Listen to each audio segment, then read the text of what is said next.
For this week, y'all are doing a biome project. So in Google Classroom under week 13, for November 4th and November 5th, you're going to be working on a biome project. So here you'll see the biome project instructions and also a rubric for you to use. So if you click on the instructions,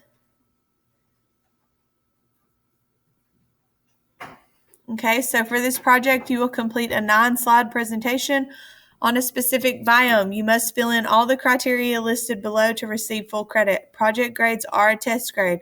There's a rubric attached that I'll go over that will show you exactly how many points each part of the project is worth. For this project, you will be assigned a specific biome. Do not copy and paste anything on your Google Slides. That is called plagiarism. Plagiarism is cheating, and our class syllabus states that cheating will result in a 0 for that assignment. It's very obvious when y'all copy and paste things from websites, so write it in your own words. Slide 1, okay, so for your title slide, you should write the name of your biome, your name, and class period. Slide 2, for the title part, go ahead and write description. So under the slide 2, you should provide a description of your biome in 3 sentences. Not 1, not 2, but 3 sentences. These should be written in your own words. Include a picture of your biome on this slide. For slide 3, this is location. Where is your biome located in the world? Tell me what continent your biome is located on. So is it on Africa, Australia, Europe, North America? What all continents is your biome located on? Include a picture of a map representing this information. So you should be able to find, Google a picture of a map for your specific biome by searching tundra biome map, and there's plenty of images on Google that you can find. Any images that you use, you need to copy and paste those resources down on slide 9 on your resource page. For slide 4, temperature. Tell me the average temperature of your biome, the temperature in different seasons, so that would be summer versus winter. Include a picture of a graph representing this. There's plenty of bar graphs online that I was able to find that showed the different temperatures over the different months of the year. For slide 5, that's your rainfall. So what is the average rainfall for your biome? How does this rainfall change over the year? Include a picture of a graph to represent this. So again, there were several bar graphs that I found on the different biomes to help you with this. Again, any graph you're finding is an image you're using, so you need to include that resource. For slide 6, this is animals. So what animals are located in your biome? Include the names and pictures of 3 different animals. For slide 7, these are plants. So what plants are located in your biome? Include the names and pictures of 3 different plants.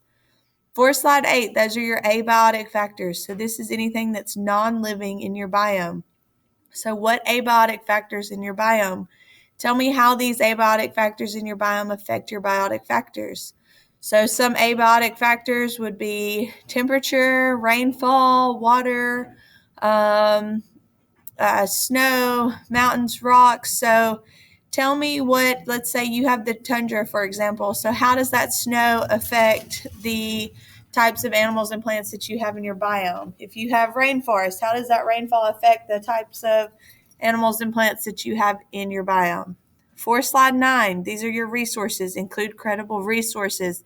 Wikipedia is not a credible resource, so you should be using websites that are reputable, that you find that have the information, but do not just put google.com. When you're searching on Google, you're going to a specific website. Copy that website down and paste it onto slide 9. Any information you're finding, you need to use that resource on your resource page, or any image you're finding, you need to copy and paste onto your resource page. So this project is due Monday, November the 9th.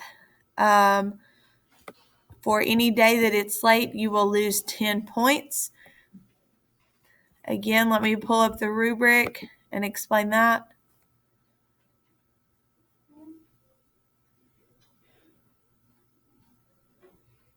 Okay, so for this rubric, this tells you exactly how many points each slide is worth. Okay, so there's 9 slides. They're each worth 11 points. So that totals up to 99 points, which we will round up to 100. Okay, so slide 1. If you put no title page at all, you get 0 points for that slide. If you have a title name, class period, and your name, then you receive 11 points for that.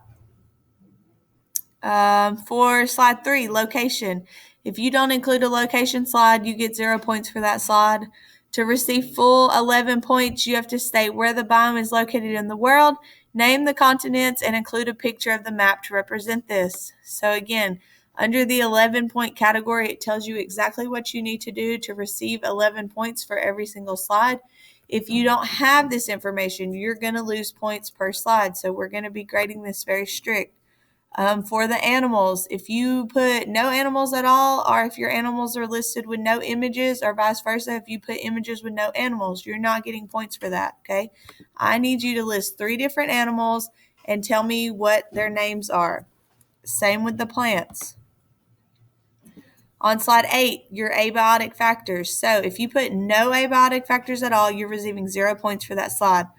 If you list 1 to 2 abiotic factors in your biome, you're only going to get 4 points. If you list 3 to 4 abiotic factors in your biome and explain how they affect one biotic factor, you're only going to get 8 points. So I need you to list 4 plus abiotic factors in your biome and explain how they affect multiple biotic factors. So how are they affecting different animals and plants within your biome?